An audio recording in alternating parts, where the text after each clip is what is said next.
솔로몬의 어리석음이라는 제목으로 말씀 전하겠습니다. 여러분, 이제 드디어 계절이 귤 까먹는 계절이 되었습니다. 귤 좋아하시나요? 귤 좋아하시는 분들은 귤을 박스로 시켜 먹습니다. 그렇죠? 귤을 막 제주도에서 또는 마트에서 박스로 갖다가 막 먹다 보면 손이 막 귤 색깔로 바뀌고, 많이 먹는 분들은 얼굴색도 귤색으로 막 바뀌고, 거짓말하는 것 같지만, 실제로 그렇게 귤을 좋아하시는 분 그렇게 막 상자로 사는데, 그 귤을 이렇게 보다 보면 이게 좀 약간 상한 귤이 있어요. 그런 상한 귤이 있으면 어떻게 되죠? 그 상한 귤은 그냥 그 상한 부분을 이렇게 잘라가지고 바로 먹든지 따로 보관을 해야 됩니다. 그런데 이 상한 귤을 온전한 귤하고 같이 놓으면 이 언젠가 이렇게 깜빡하고 게을러서 이게 깜빡하고 있으면 이 상자 하나를 다 버려야 됩니다. 그런 경험 한번 해보셨나요? 아이고 속상해 하면서 과일을 보면은 그렇게 되는 경우가 있습니다. 우리의 인생에도 좀 방심하면서 이 정도는 괜찮겠지 하면서 우리가 좀 그냥 지나갔던 일들 때문에 우리가 넘어질 때가 있습니다. 돌아보면 이것 때문에 그랬구나라고 하나님께서 지혜를 해서 깨닫게 하실 때가 있는 것 같아요. 그런 일들이 여러분 혹시 올 한 해 동안 지나오면서 감사한 제목도 우리가 한번 살펴보지만, 내가 좀 하나님 앞에서 이 신앙생활 하면서 내가 좀 놓쳤던 것, 내가 하나님 바라보지 못했던 것을 한 번쯤 생각해 보면 좋을 것 같습니다. 아가서 2장에는요 하나님과 우리와의 사랑의 노래가 담겨져 있습니다. 그 찬양하시죠. 나의 사랑 나의 어여쁜 자야 일어나 함께 가자. 금요기도 때 불렀었는데 이 말씀이 아가서 2장 10절입니다. 근데 아가서 2장 10절에 그러니까 이것을 솔로몬과 한 여인의 사랑의 노래인데 하나님과 우리와의 사랑의 노래로 해석을 하는 거예요. 그때 아주 유명한 말씀이 있습니다. 아가서 2장 15절에 보면 우리를 위하여 여우 곧 포도원을 허는 작은 여우를 잡으라. 우리의 포도원에 꽃이 피었음이니라. 아주 작은 여우. 그냥 둬도 이 포도원이 괜찮겠지 생각하지만 이 작은 여우가 포도원 전체를 헐 수 있다는 것입니다. 무너뜨리게 할 수 있다는 것입니다. 지금은 어느 때입니까? 포도원에 꽃이 피었다. 꽃이 피면 그 다음 무엇이 열립니까? 열매가 열리죠. 열매를 기대할 수 있을 때 작은 포도원을 허는 작은 여우, 보잘것없는 것 같지만 이 여우를 잡아야 두 사람의 사랑이 꽃 피운다는 것입니다. 열매를 맺는다는 것입니다. 그러니까 사랑을 방해하는 아주 작은 것이라도 우리에게서 그 사이에서 제거하자라는 뜻입니다. 솔로몬은 하나님께 듣는 마음을 구했습니다. 듣는 마음을 구해서 참 너무 놀라운 마음이죠. 하나님께 듣고 백성에게 듣는, 그것은 한마디로 지혜를 구했습니다. 하나님께서 그것을 응답하셔서 솔로몬에게 지혜를 주셨습니다.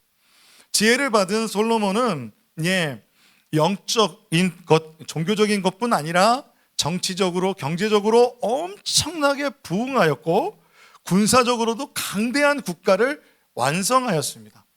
그 내용이 열왕기 10장 14절에서 29절까지 나와 있습니다. 솔로몬이 어느 정도로 부자였냐면요, 집에서 밥그릇, 여러분 어떤 밥그릇에 드십니까? 본차이나 이런 거 너무 좋잖아요. 사기 그릇, 아니면 철밥통 이렇게 먹을 수 있는데, 솔로몬은 금그릇, 숟가락도 젓가락도 다 금. 그래서 식탁에 있는 모든 게 다 금이었습니다. 그리고 그의 보좌, 그가 앉는 의자는요, 코끼리 상아 아시죠?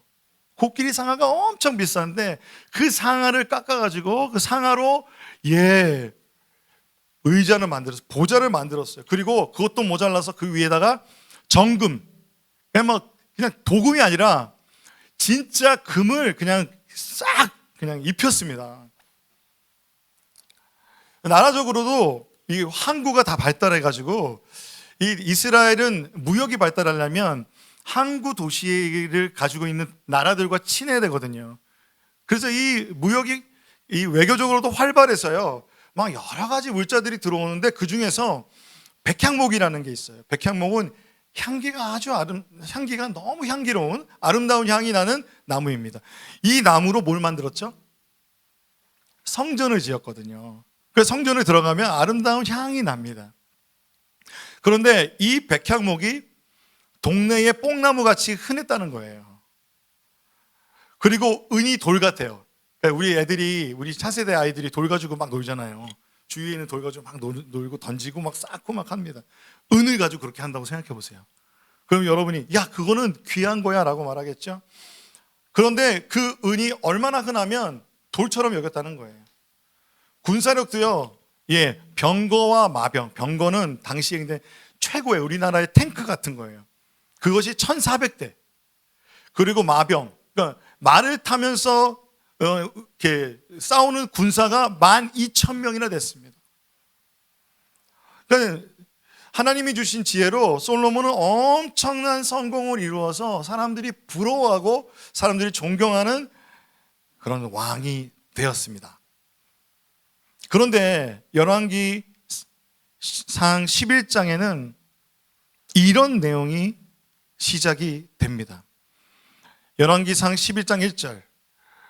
솔로몬 왕이 바로의 딸 외에 이방의 많은 여인을 사랑하였으니 곧 모압과 암몬과 에돔과 시돈과 헷 여인이라. 그 솔로몬의 그 지혜로 말미암아서 그가 모든 면에서 정말 성공한 사람이 됐지만 11장 1절은 사실 우리나라의 성경에는 번역되지 않은 접속사가 있습니다. 그 접속사는 킹 제임스 버전에서는 but, but, 그러나 NIV 버전에서는 however, 그러나입니다. 그렇게 부자가 되고 그렇게 강대하고 그렇게 지혜로웠지만 but, 그러나 솔로몬은 이방 여인들을 사랑하였습니다.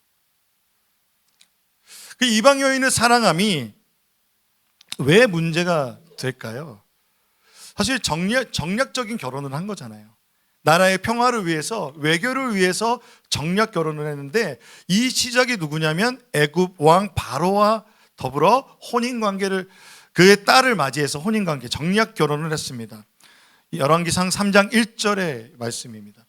다윗성에 데려다가 왕궁과 성전과 예루살렘 주위의 모든 성 공사가 끝날 때까지 그 사람을, 그 여인을 먼저 이렇게 아내로 맞이했어요.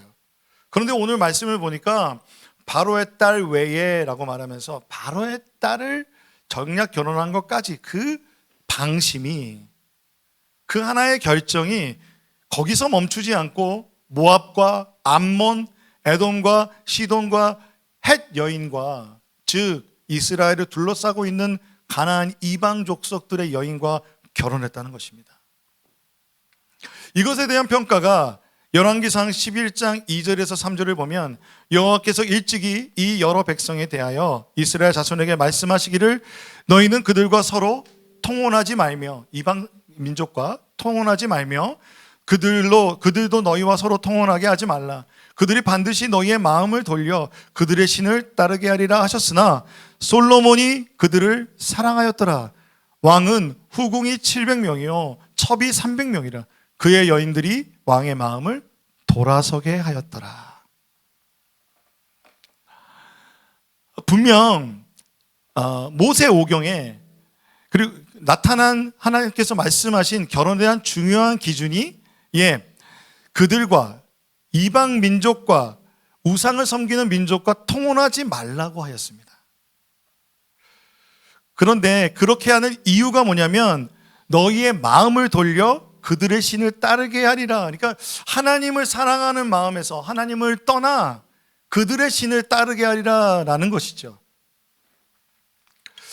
여러분, 우리가 이 말씀을 대할 때 여러분 크리스찬으로서 믿는 사람과 결혼을 해야 되는가, 아니면 믿지 않는 사람과 결혼해도 괜찮은가 라는 질문까지 여러분이 가실 수 있겠습니다.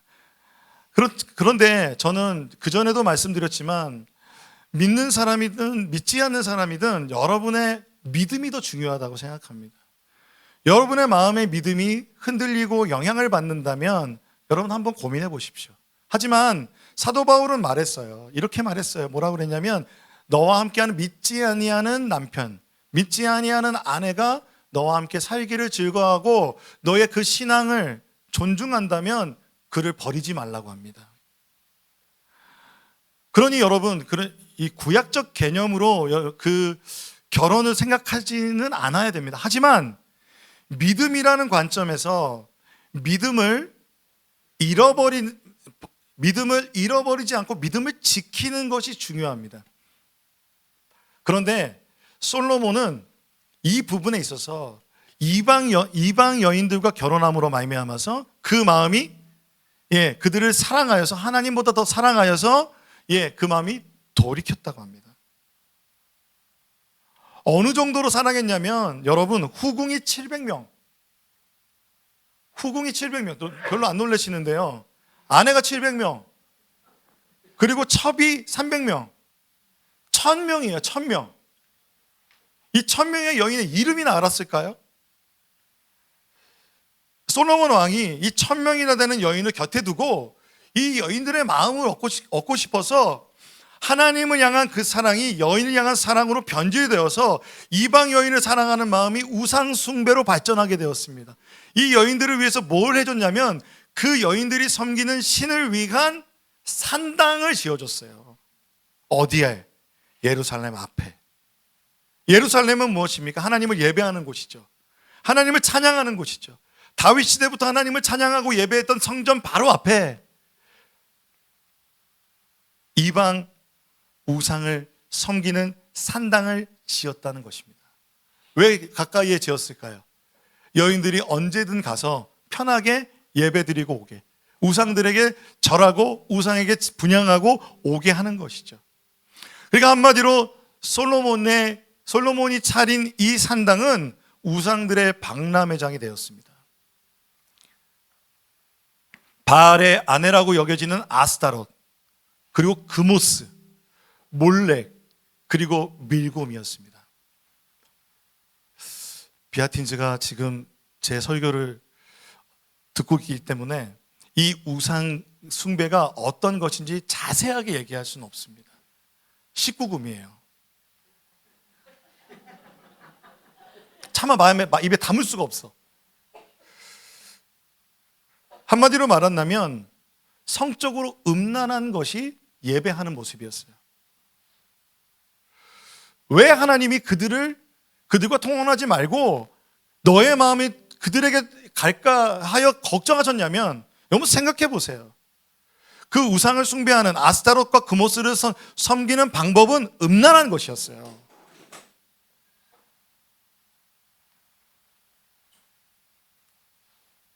여러분 생각해 보세요. 내 남편이 예배를 드리러 간다는 거예요. 제사를 드리러 간다는 거예요. 그게 뭔지 알잖아요. 그 비참한 제사를 드리는 거예요. 또한 몰렉과 밀곰은요 어떤 제사였냐면 인신 제사였어요. 인신 제사인데 무엇이었냐면 자녀를 제물로 바쳐요. 여러분 우리는 그 광경을 보지 않았기 때문에 여러분이 만약에 그 광경을 봤다면 여러분 그것은 참담한 겁니다. 근데 그 참담함을 감추기 위해서 어떻게 하는 줄 아세요? 그 우상에 그 만들어서 우상의 그 손 앞에 아이를 올려놓고 밑에서 장작을 떼어서 아이가 뜨거워서 막 발작을 합니다. 그때 그 밑에 오케스트라가 큰 소리로 연주하면서 기쁜 연주를 해요. 빠른 곡의 연주를 하면 그 아이는 마치 그 우상에게 바쳐지면서 기쁨으로 춤추는 것처럼 보이는 거예요. 여러분 이 얼마나 참담하고 음란하며 잔인한 제사입니까? 여러분 이런 우상을 섬기는 여인들이 1000명이나 됐다는 거예요. 그리고 이렇게 시작된 우상 숭배는 그 여인들이 솔로몬에게 오늘 내가 섬기는 신에게 같이 가자. 그래서 한번 가는 거예요. 처음엔 거절했겠죠. 그러다 마지못해서 갔어요.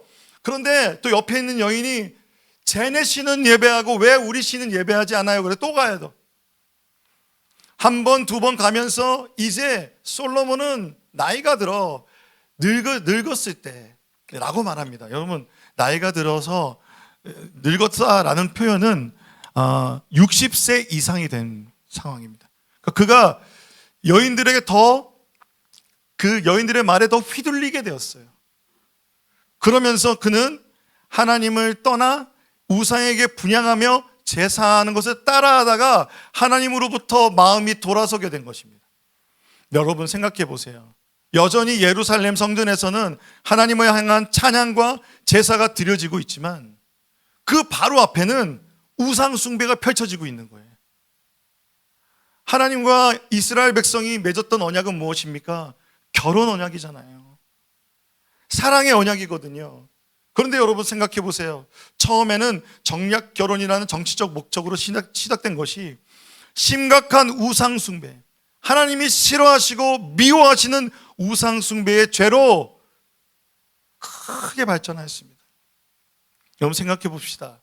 여러분의 배우자가, 여러분의 남편이, 여러분의 아내가, 여러분이 사랑하는 여인과 남자가 여러분의 눈앞에서 불륜을 행한다면, 직접 목격하게 된다면 그 배신감과 그 상실감과 수치심과 깊은 상처는 이루 말할 수 없을 것입니다.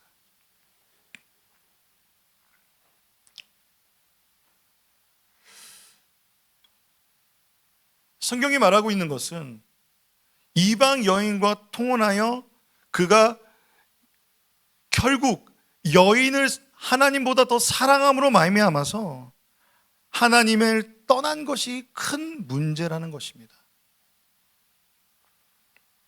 결국 이 신앙의 변질은 하나님에 대한 배신이 되었습니다. 그러니까 하나님께서 솔로몬 앞에서 수치심과 상실감과 깊은 상처를 받게 되시는 거죠.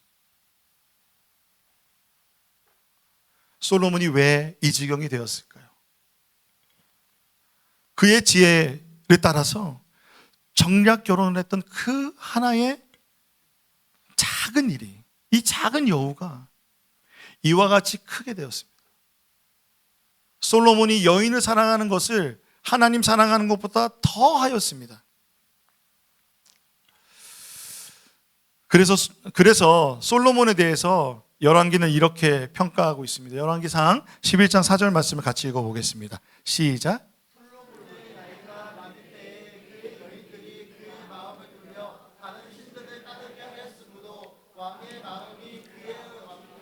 다윗의 마음과 같이 아니하여 그의 하나님 여호와 앞에 온전하지 못하였으니. 11장 6절입니다.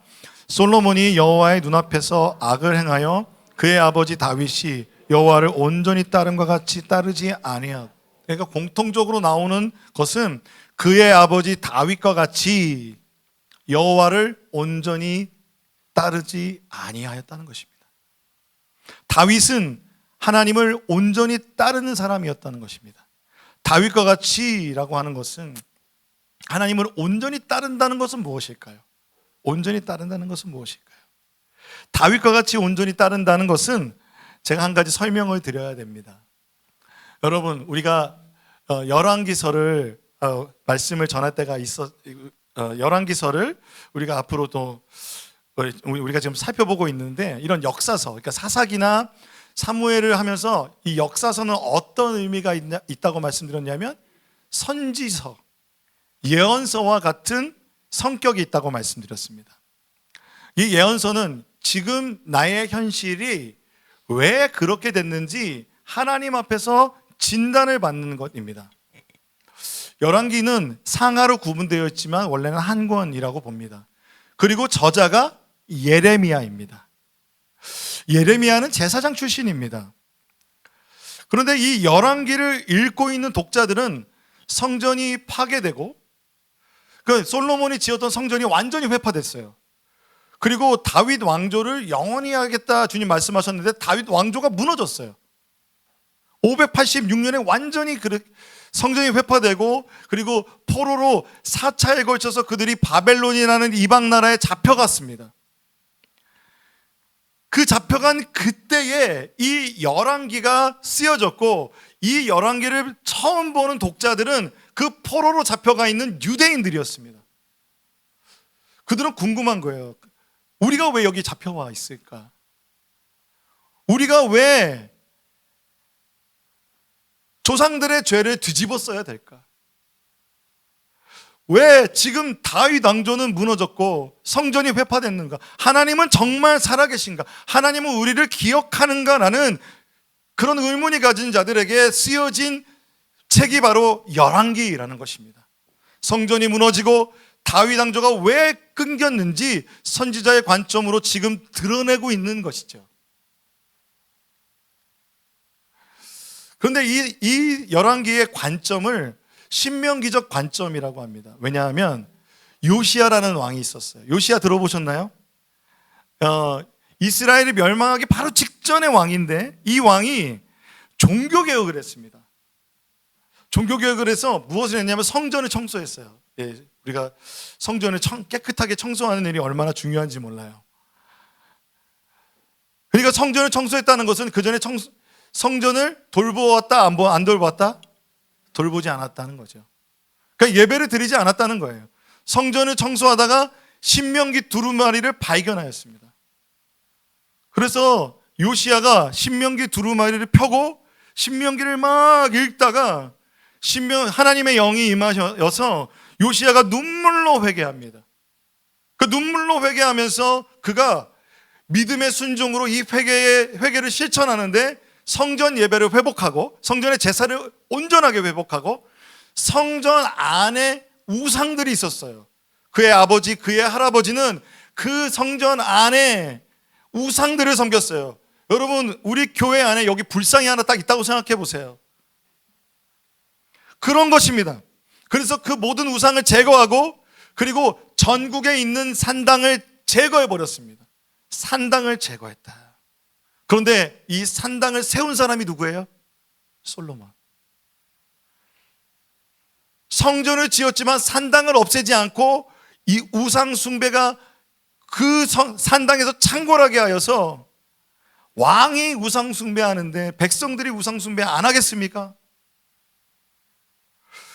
그러니 이때 찾은 그 신명기 말씀대로 예레미야가 열왕기를 썼다고 보는 거예요.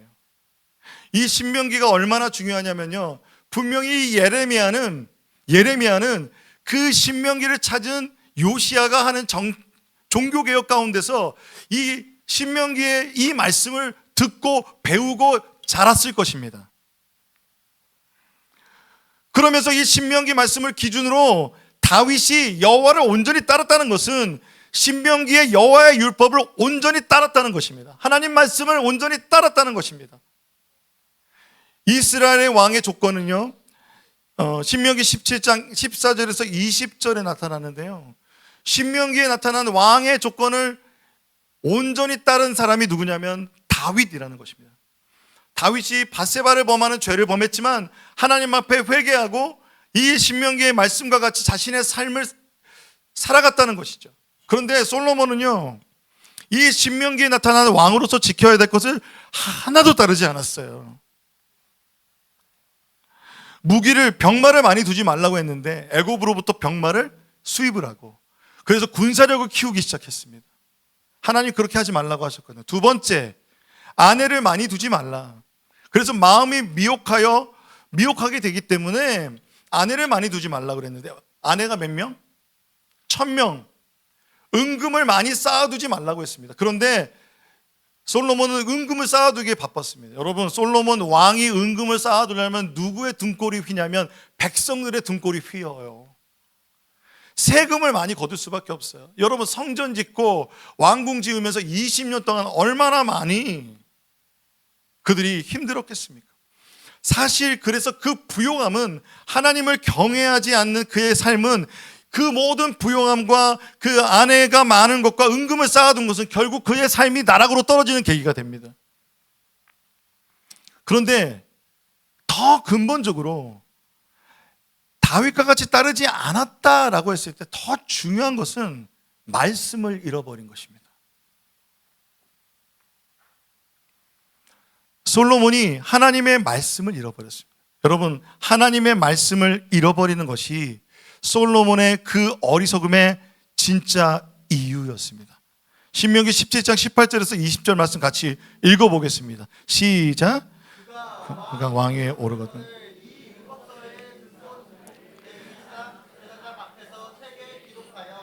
평생에 자기 옆에 두고 읽어 그의 하나님 여호와 경외하기를 배우며 이 율법의 모든 말과 이 규례를 지켜 행할 것이라. 그리하면 그의 마음이 그의 형제 위에 교만하지 아니하고 이 명령에서 떠나 좌로나 우로나 치우치지 아니하리니 이스라엘 중에서 그와 그의 자손의 왕위에 있는 날이 장구하리라. 하나님의 기준은 이것이었어요. 그 다윗이 하나님의 마음에 합하고 여호와를 온전히 따랐다는 것은 이 율법을 곁에 두고 읽고 그리고 하나님의 경외하는 것, 그리고 그 모든 말과 규례를 지켜 행하는 하나님 앞에 그 믿음의 순종의 삶을 살았다는 것입니다. 그런데 솔로몬은 그렇지 않았다는 것입니다. 하나님께 듣는 마음이 지혜인데 솔로몬은 하나님께 듣는 마음을 잃어버렸습니다. 진심으로 하나님의 인자와 자비를 따라서 하나님의 말씀을 따라 그 말씀을 지키려고 행하고 그 규례를 지키려고 행하고 믿음의 순종으로 성실하게 살아가면서 그것이 하나님을 사랑하는 것인데 하나님을 따라가는 것인데 한때 지혜로웠던 솔로몬은 이제 하나님의 말씀을 떠나 그 하나님의 말씀과 하나님의 마음에서 떠난 어리석은 왕이 되었습니다. 그래서 솔로몬의 어리석음은 근본적으로 하나님의 말씀을 떠난 것입니다. 예레미야 4장 22절에 내 백성은 나를 알지 못하는 어리석은 자여 지각이 없는 미련한 자식이라. 악을 행하기에는 지각이 있으나 선을 행하기에는 무지하도다. 하나님을 어떻게 알 수 있습니까? 하나님의 십가법을 어떻게 알 수 있습니까? 하나님의 말씀 앞에 나아가야 알 수 있는 것입니다. 어리석은 자를 또 시편 51편 3절 이렇게 말합니다. 어리석은 자는 그의 마음에 이르기를 하나님이 없다 하도다. 그들은 부패하며 가증한 악을 행하며 선을 행하는 자가 없도다. 솔로몬의 어리석음은 하나님을 알지 못하는, 그리고 하나님이 없다라고 말하는 사람과 다를 것 없는 것입니다. 그러므로 성경에서 어리석은 사람은 하나님을 아는 지식이 없는 것을 말합니다. 하나님께 듣고 백성에게 들으면서 하나님의 나라를 하나님 뜻대로 하나님의 십가법으로 통치해야 되는 솔로몬은 하나님에게서 점점 더 멀어져고 점점 더 타락하고 있는데 그의 부요함과 그의 강대함이 그 타락을 전혀 인식하지 못하게 만든 것입니다. 여러분, 그 시작은 큰 데서 시작되지 않았어요. 하나씩 그의 삶에 타협하고 하나님 말씀을 가까이 하지 아니하고, 여러분, 산당이 있을 때 솔로몬은 예루살렘 성전에서 예배를 드렸을까요? 안 드렸을까요? 당연히 드렸죠. 왕이니까. 거기도 참여하고 솔로몬이 하나님도 찬양하고, 그리고 어느 날에는 그 입에 담기도 민망한 그 우상 숭배를 한 거예요, 여러분. 그런데 전혀 양심에 꺼리낌이 없는 거예요. 마음에 꺼리낌이 없는 거예요. 그 마음이 굳은 살이 배겨서 더 이상 이게 하나님이 느껴지지 않는 거예요.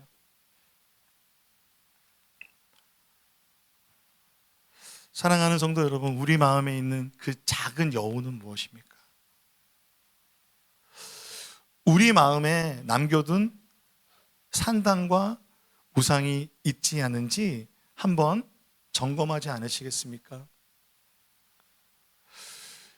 이 솔로몬 시대에 아스타롯 그리고 몰렉과 같은 그모스와 같은 이런 신들은 그 우상의 형태로 지금 남아있지 않지만 우리에겐 다른 모습으로 우리에게 다가와 있습니다. 아스타롯과 같이 그모스와 같이 성적인 타락으로 이끌어가는 그러한 우상들은 지금 현대의 성적인 매력 그리고 외모가 성공을 부른다는 외모지상주의와 성의 상품화로 음란한 문화로 깊이 자리 잡고 있습니다. 우리 자녀들은 그 미디어에 그대로 노출되어 있죠.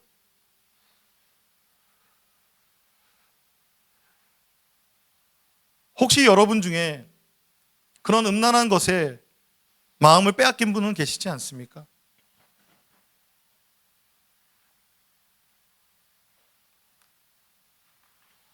솔로몬처럼 우리가 지금 병마와 은금을 많이 모아야 성공했다고 말하는 그것은 물질 만능주의로 우리에게 자리 잡고 있지 않습니까? 돈을 많이 벌어야 돼. 하나님을 믿는 것, 하나님께 나와 기도하는 것이 나에게 위로가 소망이 되는 게 아니라 내 통장에 0이 하나씩 더 붙어갈 때 그게 나에게 위로가 되고 힘이 된다면, 그것이 나의 가장 중요한 가치가 된다면 그것은 여러분에게 우상이 되는 것입니다. 우리는 몰렉에게 인신제사를 드리진 않죠. 하지만 지금 자녀들에게 성공이라는 이름으로 자녀들에게 여러분의 기준과 여러분의 생각을 강요하진 않으십니까? 그래서 그 성공이라는 우상에 몰아넣어 희생시키지 않는지 한번 돌아보지 않으시겠습니까? 우리의 마음속에 그 깊은 곳에 이 작은 여우 하나, 우리에게 남겨둔 이 산당과 우상이 어떤 결과를 일으킵니까? 솔로몬 이후에 나라가 북이스라엘 남유다로 나뉘었고, 그리고 결국 예레미야 시대에 포로로 끌려가며 성전이 회파되고 그리고 다윗 왕조가 끊겨지는 결과로 이어진 것입니다. 솔로몬의 가장 큰 실수는 산당과 이방 여인과 결혼한 것이었습니다. 그가 이 우상 숭배한 것입니다. 하나님께서 그렇다면 솔로몬에게 회개의 기회를 주셨을까요? 안 주셨을까요? 여러분 어떻게 생각하세요? 하나님은 솔로몬에게 회개하고 돌아올 기회를 2번이나 주셨다고 말합니다. 생수의 근원 되신 하나님께 돌아올 수 있도록 하나님은 솔로몬에게 2번이나 나타나셨습니다. 열왕기상 11장 9절에서 13절 말씀입니다. 한번 같이 읽어보겠습니다. 시작.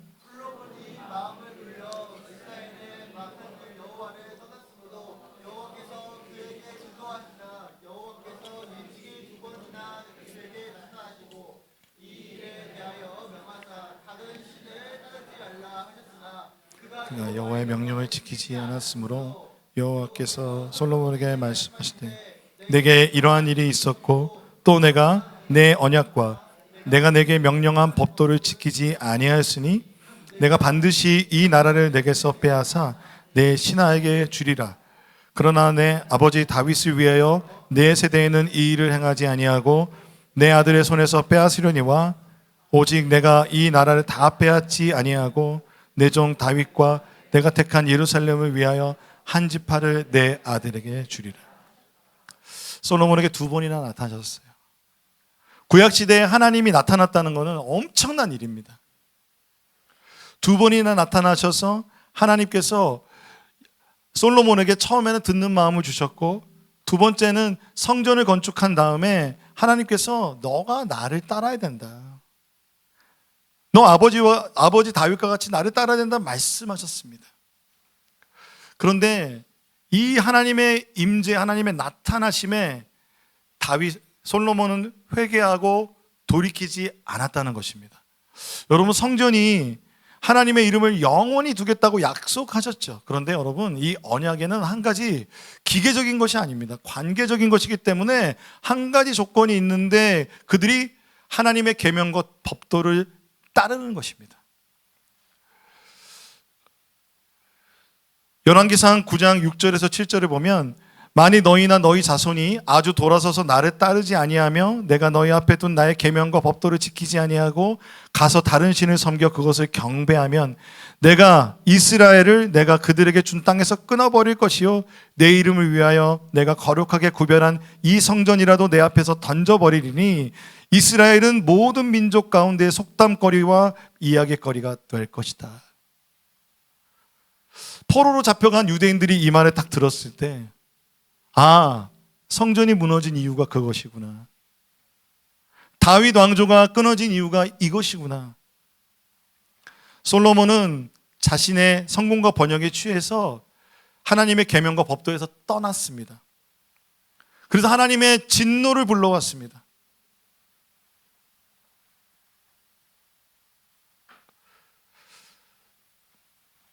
오늘 설교가 많이 부담스러우시죠? 하나님께서 그런데 솔로몬에게 2번이나 나타나셔서 회개할 기회를 주셨어요. 회개할 기회. 그래서 솔로몬 때 사실은 이방 민족에게 넘겨줘도 할 말이 없는 그런 상황이었는데 사실 여러분, 솔로몬 이후에 이 포로기까지 몇백 년의 시간을 또 하나님이 참으십니다. 그리고 그들에게 그때부터 선지자를 보내기 시작하세요. 선지자를 보내시면서 이렇게 말씀하시는 거예요. 돌아오라. 돌아오라. 돌아오라고 하십니다. 예레미야 4장 1절에 보면 여호와께서 이르시되 이스라엘아 내가 돌아오려거든 내게로 돌아와라. 내가 만일 나의 목전에서 가증한 것을 버리고 내가 흔들리지 아니하며 진실과 정의와 공의로 여호와의 삶을 두고 맹세하면 나라들이 나로 말미암아 스스로 복을 빌며 나로 말미암아 자랑하리라. 하나님의 이름을 높이게 된다는 거예요. 여러분, 주님 말씀하십니다. 네가 돌아오려면 나에게 돌아와라. 다른 데서 어떠한 것에서 너희가 생수를 얻을 수 없다. 생명을 얻을 수 없다. 생수의 근원 대신 나에게 하나님께 돌아오라고 주님 말씀하시는 것입니다. 솔로몬에게 회개의 기회가 있었습니다. 하지만 그는 돌이키지 않았고 결국 그 결과 북이스라엘과 남유다로 분열되고 이후에 바벨론에 의해 아수르에 망하고 바벨론에 의해 멸망하고 다윗의 왕조도 끝나고 성전도 회파되어 그들이 포로로 잡혀가는 상황이 된 것입니다. 솔로몬이 회개했다면, 솔로몬이 돌이켰다면 어땠을까요? 오늘 이 본문을 보면서 하나님 앞에, 그렇다면 지혜는 무엇이냐면 하나님 앞에 돌이킴입니다. 하나님 앞에 회개하는 것입니다. 여러분, 1년의 삶을 돌아보며 하나님을 떠나셨습니까?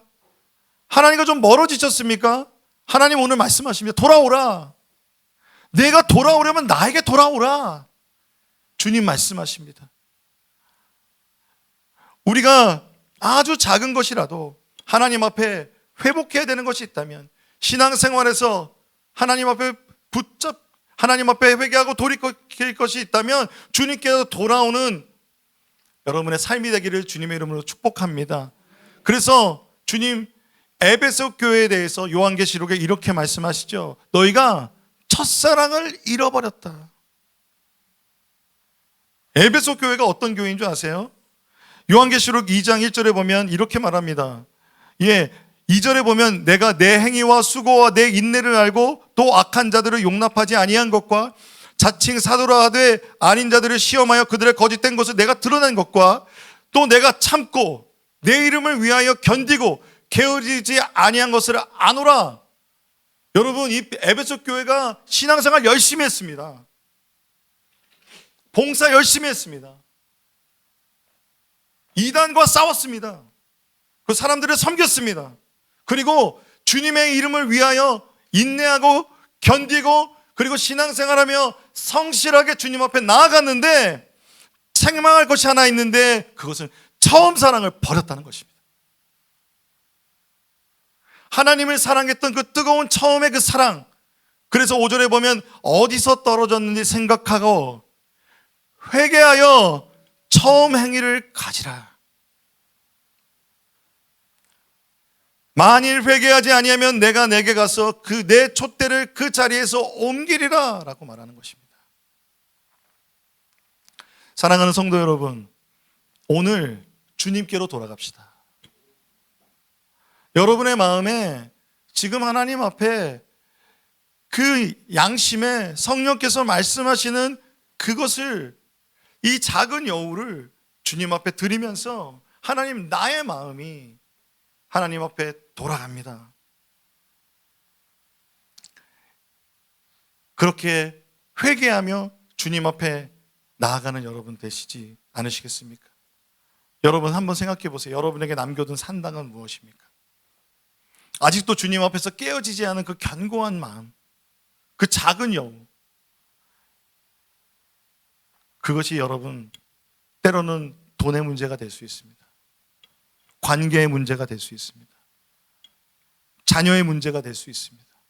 아니면 여러분이 하나님 앞에 그 말씀 앞에 나아가지 않는 신앙의 게으름일 수도 있겠습니다. 오늘 여러분 우리가 함께 주님께 돌아가지 않으시겠습니까? 우리가 함께 찬양하며 나갈 때 예수님께서 말씀하십니다. 여전히 우리를 사랑하시는 예수님이 너희의 첫사랑을 회복하라고 말씀하십니다. 솔로몬이 첫사랑을 회복했다면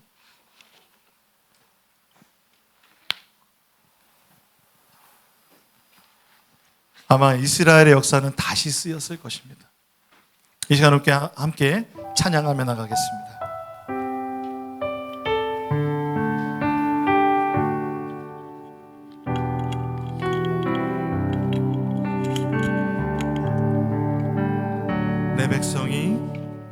내 백성이 나를 떠나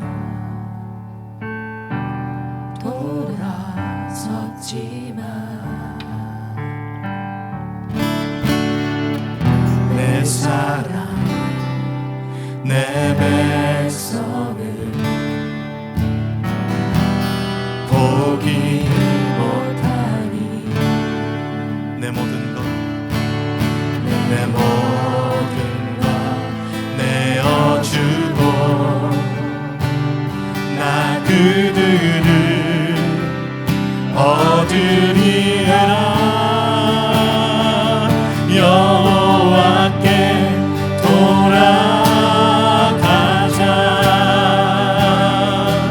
우린 돌아서도 그는 변치 않네. 여호와께 돌아가자. 우린 넘어져도 그 사랑 영원하네.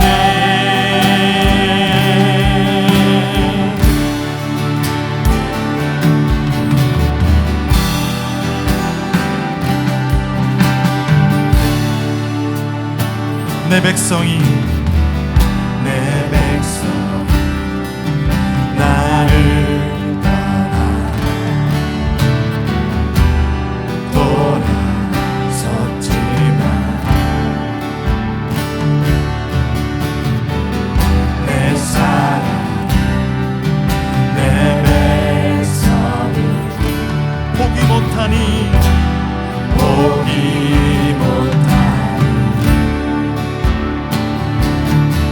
내 모든 것 내어주고 나 그들을 얻으리라. 여호와께 돌아가자.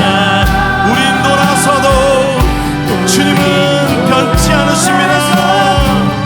그는 변치 않네.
우린 돌아서도 그는 변치 않네.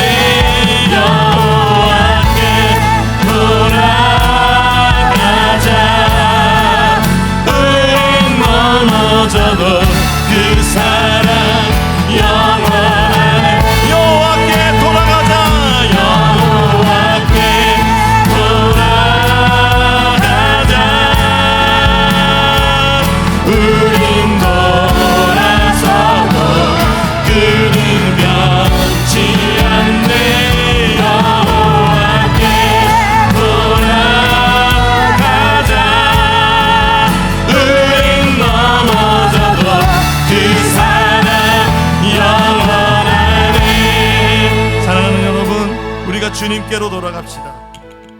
아주 작은 것이라도 주님, 내가 이 문제 때문에 하나님과 멀어졌습니다. 하나님, 내가 놓쳤던 말씀 묵상, 예배, 또한 내 삶 가운데 다른 사람과의 관계, 또한 부모님과 가족 안에서의 문제, 또한 여러 가지 내 삶가의 게으름으로 말미암아서 온 하나님의 말씀을 떠나 내 삶을 내 뜻대로 살아가는 이 작은 여우와 같은 이 나의 모습, 하나님, 이 죄된 모습을 주님 앞에 회개하며 돌이키며 주께 나아갑니다. 주님이 연말에 다시 한번 우리의 삶이 하나님 앞에 나아가는 하나님의 그 품으로 다 나아가는 시간이 되게 하여 주옵소서. 하나님께 우리의 삶을 맡겨드리면서 우리가 주여 한번 부르고 기도하시겠습니다. 주여.